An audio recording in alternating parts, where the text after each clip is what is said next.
Hello everyone, welcome back to my YouTube channel. If you're new here, don't forget to subscribe and hit the bell icon so you never miss an update. Let's get start the video without wasting your time. So guys, how to add trusted phone number on your Apple ID on iPhone, iPad after updated.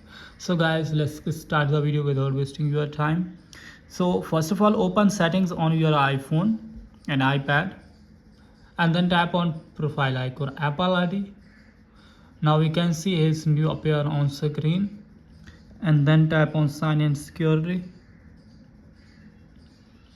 Now tap on add email and phone number.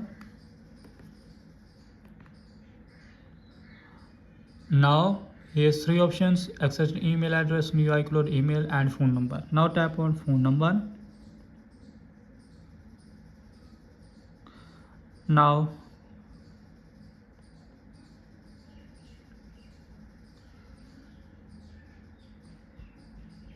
add phone number. So guys, tap on continue and add your phone number on your Apple ID. So guys, if you have any problem, let me tell in the comment. I help you. Please subscribe to my YouTube channel and thanks for watching video. Thank you.